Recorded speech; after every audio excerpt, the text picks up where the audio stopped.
O choque é, por definição, a má perfusão tecidual, que vai levar a uma falta de oxigenação para os tecidos. Ele pode acontecer por colapso cardiovascular, pode também estar associado à perda de volume sanguíneo circulante ou resistência vascular periférica inadequada. Quando as respostas compensatórias são inadequadas e insuficientes para reverter o processo, ele é progressivamente fatal. Nesse vídeo vamos ver sobre os tipos de choque. Se quiser saber tudo sobre isso, me acompanhe aqui até o final.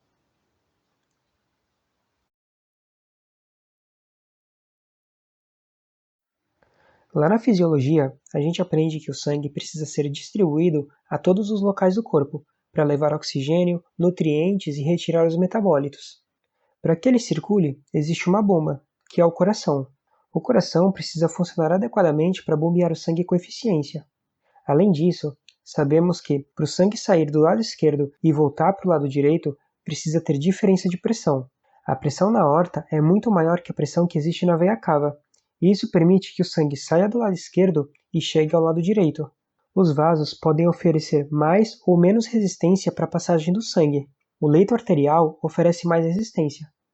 A pressão arterial é o resultado do débito cardíaco multiplicado pela resistência oferecida pelos vasos.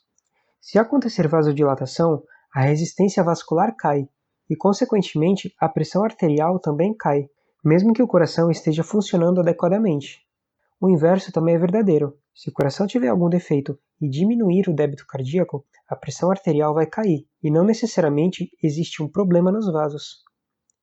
Uma outra causa de diminuição da pressão arterial seria quando não existe nenhum problema na bomba e nenhum problema nos vasos, mas existe menos volume de sangue. Se o sangue tem menos volume circulante, a pressão cai. Resumindo tudo isso que foi falado, se existir um problema no coração em bombear o sangue, um problema vascular em manter uma resistência adequada, ou menos volume de sangue, a pressão vai cair, e isso gera estagnação sanguínea e má oxigenação tecidual, levando ao choque.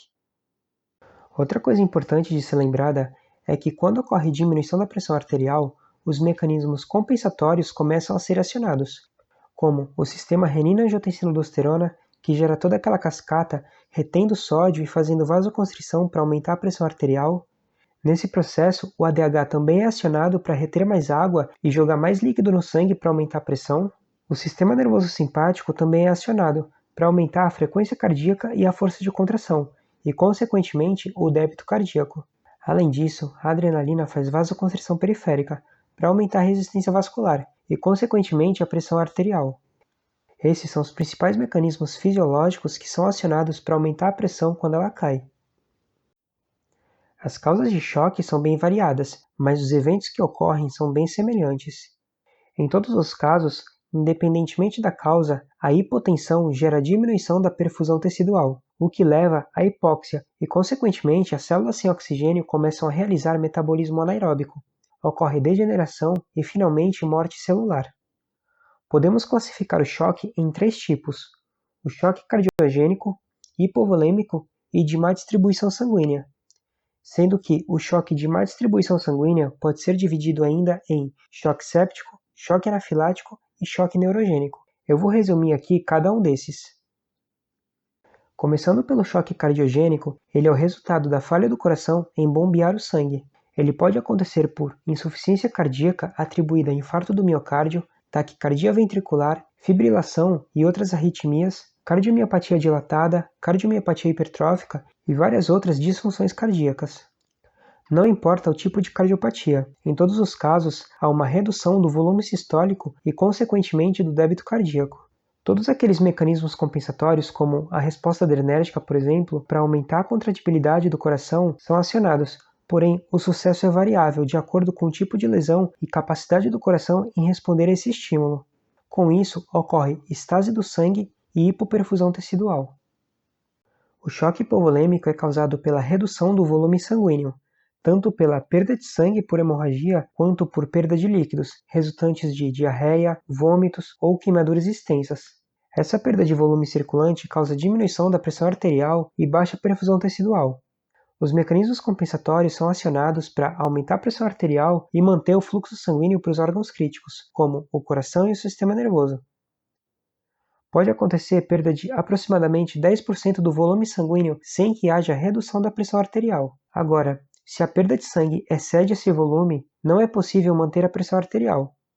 Se a perda de sangue ultrapassa 35 a 40% do volume, a pressão arterial cai drasticamente. Agora vamos ao choque distributivo.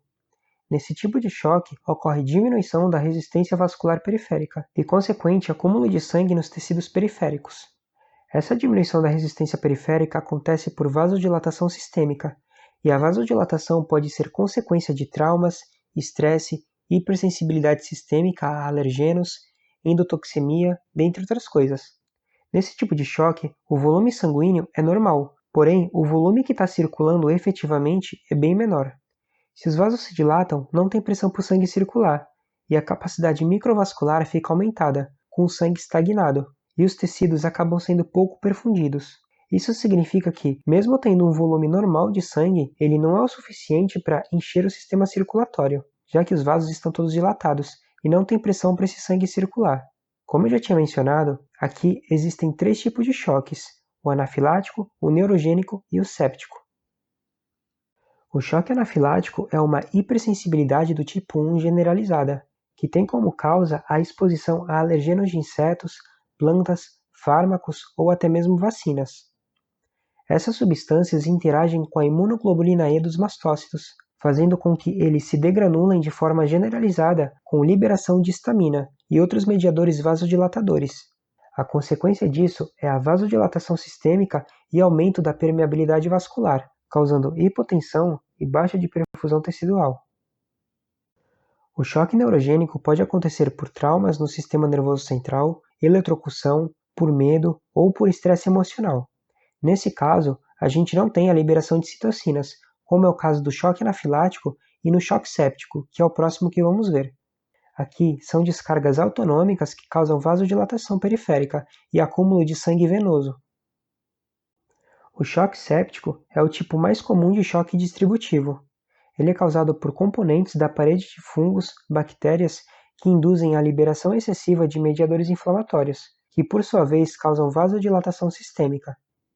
O mais comum é ele ser causado pelo LPS, o complexo lipopolissacarídeo, uma endotoxina bacteriana que fica na parede celular das bactérias gram-negativas. O LPS ativa células endoteliais, macrófagos, cascata de coagulação, sistema complemento e também vai induzir a liberação de diversas citocinas. O resultado final dessa série de ativações são alterações vasculares, pró-inflamatórias e pró-coagulantes, que causam profunda vasodilatação sistêmica e hipotensão, com baixa de perfusão tecidual. Independentemente do tipo de choque, se ele é hipovolêmico, cardiogênico ou distributivo, ele vai passar por 3 fases diferentes: o choque não progressivo, choque progressivo e choque irreversível.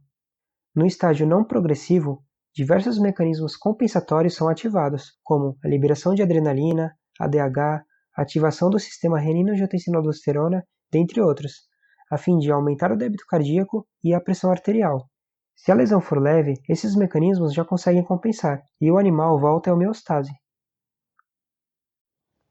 Quando as lesões são mais severas e os mecanismos compensatórios não são suficientes, o animal entra em choque progressivo. Nesse estágio, começa a acumular sangue e ocorrer baixa de perfusão tecidual. Pela falta de oxigenação, as células entram em metabolismo anaeróbico, e com isso ocorre produção de ácido lático excessiva. Isso gera redução das funções celulares e acidose celular e sistêmica.